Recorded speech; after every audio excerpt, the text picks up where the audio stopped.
জয় পাওয়া যায় বড় কথা না, আমরা কিন্তু আজকে ম্যাচে হারিনি। আমরা হারিনি, যারা জিতেছে তারা কিন্তু জিতেনি। এটা প্রিভিয়াস রেকর্ড এবং পয়েন্টের খেলা। আমরা টক্কর দিয়েছি এবং এই ম্যাচে 2 দলই জিতেছে। তারা ফাইনালে যাবে সেটা বড় কথা, কিন্তু আমার সবাই টক্কর দিয়েছে এবং কেউ বলতে পারবে না যে এ ভালো খেলেছে এ খারাপ খেলেছে, এটা আমার বিশ্বাস।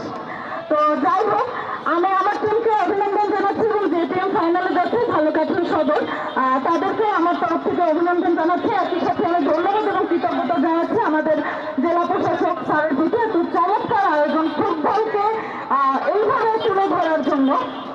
এবং একই সাথে যে টিম এবং আমাদের যারা আমন্ত্রিত স্থানীয় নেতৃবৃন্দ এবং অন্যান্য অতিথি যারা আছেন, তারা আসলে নিরলস কাজ করেছেন এবং আমাদেরকে সাপোর্ট দিয়েছেন। আমাদের টিম গত 2 দিন ধরে আসলে তারা মাঠে এই ভেন্যুটাকে প্রস্তুত করার জন্য।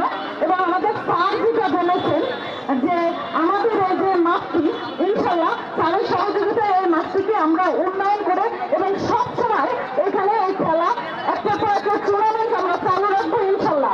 এর পরবর্তীতে রাজাপুর থেকে প্লেয়ার যাবে, সেই অবস্থায় আমরা রাজাপুরকে ফিরিয়ে আনবো ইনশাল্লাহ।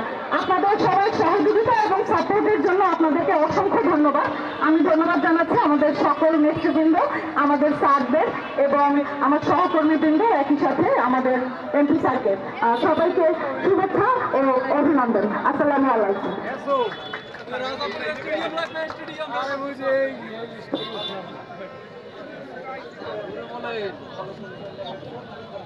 বলতে